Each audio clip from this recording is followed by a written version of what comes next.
Bonjour et bienvenue à un nouveau truc techno-pédagogique. Aujourd'hui, nous allons parler de Canva et comment faire une bande dessinée à nos élèves. Alors, débutons. Je suis sur la page d'accueil de Canva et dans la barre de recherche, je vais écrire bande dessinée. Puis là, Canva va me proposer plusieurs modèles. À vous de choisir celui qui vous intéresse le plus. Dans cette activité, moi, j'ai décidé que tous mes élèves allaient avoir le même modèle. Donc, je l'ai déjà préparé. J'ai choisi celui-ci et je suis allée changer certains éléments. Une fois que mon Canva modèle est prêt, je suis donc prête à le partager avec mes élèves. Ce que je vais faire, c'est que je vais aller dans « Partager » et ensuite, je vais aller dans « Devoir »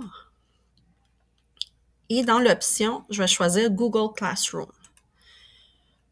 Toujours dans la deuxième option, je vais aller choisir « Faire une nouvelle création pour chaque étudiant ». Ce que ça va permettre, c'est que chaque étudiant va avoir une copie, exactement comme dans le Classroom, la même chose. Donc, je vais le publier. Là, je vais aller choisir mon cours. Donc, je vais aller dans mon cours et l'élaborer comme un devoir. Et là, ça m'amène directement dans Classroom. Et là, à ce moment-là, je vais pouvoir mettre mes instructions. Donc, devoir bande dessinée, travail à remettre, pour à vous de décider. Puis ensuite, remettre en PDF. Et ensuite, on peut mettre une date limite. Je vous ai déjà parlé de la date limite. Ce qui est bien de la date limite, c'est que ça permet aux élèves de voir s'ils ont un travail à remettre. Et vous pouvez le mettre dans un thème. Donc, moi, je vais publier le devoir et l'élève va pouvoir voir le devoir. Allons voir. Donc, moi, en tant qu'élève, je vais aller dans mes travaux et devoirs et voici mon devoir de bande dessinée. Quand je clique, donc nous avons tous le même modèle. Quand je clique, je vais me faire une copie, donc utiliser un modèle pour le nouveau design. Et donc, l'élève va pouvoir travailler dans ce document-là. L'élève peut faire toutes les modifications qu'il désire. Par exemple, s'il n'aime pas le gris qui est là, il n'a qu'à cliquer dessus. Et là, il va pouvoir changer la couleur pour faire ça un petit peu plus vivant. Pour créer ces personnages, il y a plusieurs façons de le faire. La première, qui a été demandée par les enseignants de français, c'est avec Bitmoji.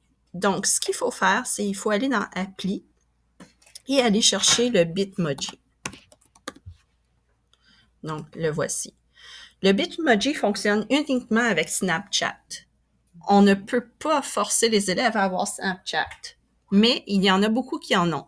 Donc, demandez, voir s'ils ont Snapchat. Une fois qu'ils sont rentrés à l'intérieur, leur Snapchat, donc leur personnage de Snapchat, est connecté à leur Canva. Donc, vous voyez ici, c'est moi. Mais ce n'est pas nécessairement moi qui devrais être dans l'histoire. Ce que je vais faire, c'est que je vais aller dans Bitmoji. Et une fois que j'entre dans Bitmoji, en fait, l'élève devrait entrer dans Bitmoji, je vais aller modifier mon Bitmoji pour qu'il ressemble au personnage du roman ou de la BD que vous désirez créer. Petit problème, si j'ai choisi que j'étais une fille, je ne peux pas changer le sexe de mon personnage. Ce que je vais devoir faire, c'est que je vais devoir jouer avec les éléments. Par exemple, je vais aller chercher une coiffure qui ressemblerait à mon personnage. Donc, je vais peut-être aller chercher, disons, des cheveux plus courts. Ensuite, je vais aller changer mes yeux. Donc, si le personnage a les yeux bleus, je vais aller mettre les yeux bleus. Si le personnage, donc, je vais adapter. Une fois que j'ai terminé, je l'enregistre. Donc, vous voyez, le personnage a complètement changé. Ce n'est plus moi. Je retourne dans Canva et là, je vais aller rechercher Bitmoji. Attendez, il faut faire rafraîchir la page. Et je vais aller rechercher Bitmoji. Et voilà, mon personnage a changé. Disons que c'est cette image-là que je veux utiliser dans ma bande dessinée. Donc, je vais aller l'utiliser et je vais aller le mettre là. Après, je vais pouvoir changer également l'arrière-plan si j'en ai envie. Donc, je vais aller dans Modifier la photo. Et une fois que j'ai cliqué dans Modifier la photo, je vais aller enlever l'arrière-plan. Ce qui fait que moi, j'ai mon personnage sans l'arrière-plan. Et les élèves vont pouvoir mettre l'arrière-plan qui leur convient.